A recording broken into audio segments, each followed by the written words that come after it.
Semiconductor material কিংবা semiconductor chip, এই semiconductor material এবং সেমিকন্ডাক্টর চিপ সেটি কি এবং এই সময়ে যদি একটি গুরুত্বপূর্ণ ম্যাটেরিয়াল হয়ে থাকে যেটি সেমিকন্ডাক্টর ম্যাটেরিয়াল, কারণ এই সেমিকন্ডাক্টর ম্যাটেরিয়াল মাধ্যমে মোবাইল, ল্যাপটপ কিংবা আরো অন্যান্য ইলেকট্রনিক্স গ্যাজেট হয়ে থাকে, সমস্ত গ্যাজেটের ব্রেন কিংবা প্রসেসর সেটি তৈরি হয়ে থাকে। তো এই সেমিকন্ডাক্টর প্রসেসর কিভাবে তৈরি করে এবং সেই সেমিকন্ডাক্টর ম্যাটেরিয়াল থেকে সেমিকন্ডাক্টর একটি প্রসেসর, সেই প্রসেসর তৈরি করার পিছনে কি কি প্রসেস রয়েছে সমস্ত কিছু এই ভিডিওতে তুলে ধরবো। তো ভিডিও শুরু করার আগে আপনাদের সঙ্গে প্রফুল্লান, আপনারা দেখছেন টেকনিক্যাল বাংলা প্রফুল্লান। চলুন ভিডিও শুরু করা যাক। সেমিকন্ডাক্টর ডিভাইস কিংবা সেমিকন্ডাক্টর চিপ শুধু যে মোবাইল, ল্যাপটপ কিংবা আরো অন্যান্য গ্যাজেটে প্রসেসর হিসাবে ব্যবহার করা হয় সেটি নয়, এখানে বিভিন্ন ধরনের সেন্সর হিসাবেও ব্যবহার করা হয়, যেমন ডায়োড সেন্সর, যেমন কারেন্ট ফ্লো কে শুধুমাত্র ওয়ান ডাইরেকশনে দিবে তার জন্য ডায়োড সেমিকন্ডাক্টর ব্যবহার করা হয়।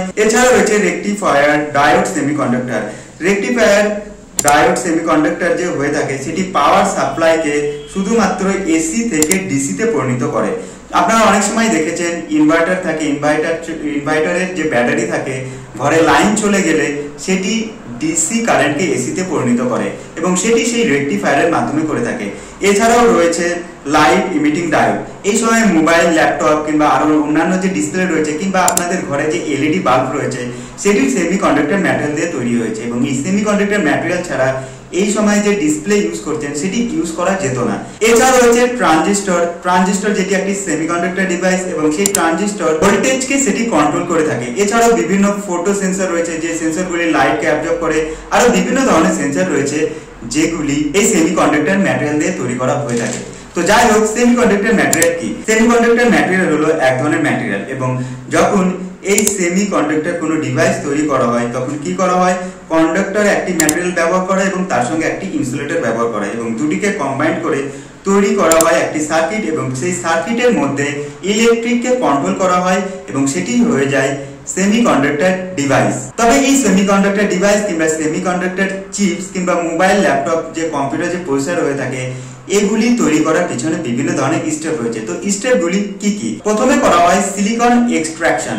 তো সিলিকন এক্সট্রাকশন কি? সিম্পলি মরুভূমিতে বিভিন্ন ধরনের সিলিকা কিংবা বালু দেখেছেন, সেই বালুগুলিকে বাছাই করা হয় এবং যে সিলিকনগুলি সেমিকন্ডাক্টর ম্যাটেরিয়াল পরিণত করতে সক্ষম সেগুলিকে এক্সট্রাকশন করে বাছাই করা হয় এবং বাছাই করার পর সেটিকে ফার্নেসে হিট করা হয়।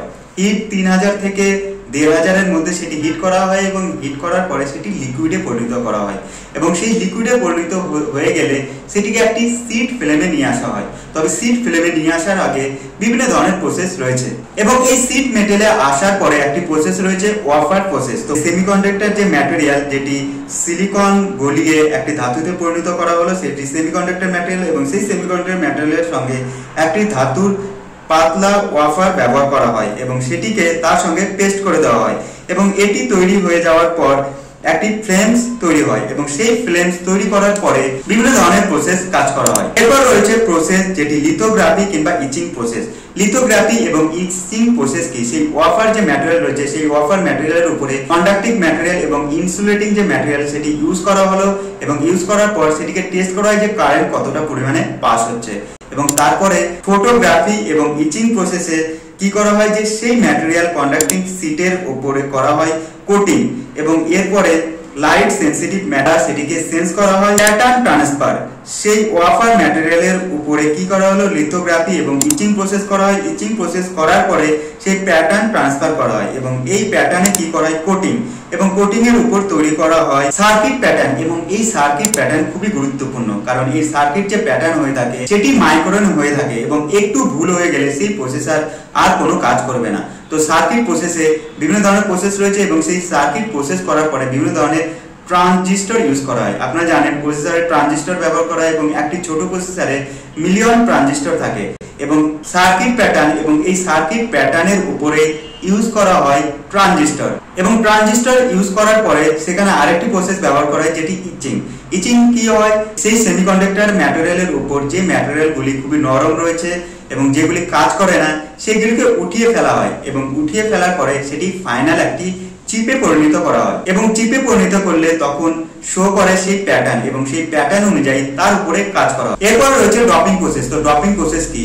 যে যে সার্কিট তৈরি করা হলো সেই সার্কিটকে ফিনিশ করার পর সেখানে সেই প্যাটার্নগুলিকে মডিফাই করা হয় এবং প্যাটার্নগুলিকে মডিফাই করার পরে সেখানে দেখা হয় যে কতটা পরিমাণে প্যাটার্ন রয়েছে এবং কতটি প্যাটার্নের উপর কতটা পরিমাণে শীট মেটেল কিংবা কতটা পরিমাণে ম্যাটেরিয়াল দিলে সেই প্যাটার্নকে মেকআপ করা যেতে পারে এবং এরপরে বিভিন্ন ধরনের মেটেল ব্যবহার করা হয় এবং এই প্রসেসকে 3 লেয়ার প্রসেস বলা হয়ে থাকে। কপার কিংবা অ্যালুমিনিয়াম এছাড়াও বিভিন্ন ধরনের দামি ধাতু রয়েছে যেগুলো কন্ডাক্টিভ হয়ে থাকে, সেই ম্যাটেরিয়াল ব্যবহার করা হয় সেই সার্কিটের উপর এবং সেই সার্কিটের উপর সেই পাতলা লেয়ার ব্যবহার করে ফাইনালি ইউজ করা হয় কারেন্ট এবং কারেন্টকে পাস করার পর দেখা যায় যে কতটা পরিমাণে সেই প্রসেসরটি এফেক্টিভ পজিটিভ কারেন্টকে ফ্লো করছে এবং যতটা পরিমাণে কারেন্টকে ফ্লো করবে কিংবা সার্কিটে যে ট্রানজিস্টর রয়েছে সেই ট্রানজিস্টরগুলি কতটা পরিমাণে অ্যাক্টিভ রয়েছে তার উপরে নির্ভর করে থাকে সেই প্রসেসরগুলি ফ্ল্যাগশিপ হবে না মিডল রেঞ্জ হবে না নর্মাল প্রসেসর হবে এবং এই সার্কিট যতটা পরিমাণে অ্যাক্টিভ হবে ততটা পরিমাণে সেই প্রসেসরটি হাই এক্সপেন্সিভ হয়ে থাকবে কিংবা হাই ক্যাপাসিটি হয়ে থাকবে এবং যে প্রসেসরে সেই ট্রানজিস্টরগুলি কম পরিমাণে কাজ করবে সেটি মিডল রেঞ্জ হয়ে যাবে এবং তার থেকেও যদি কম পরিমাণে কাজ করে সেটি হয়ে যাবে লোয়েস্ট প্রসেসর। তো এইভাবে সেমিকন্ডাক্টর ডিভাইস কিংবা প্রসেসর তৈরি করে থাকে।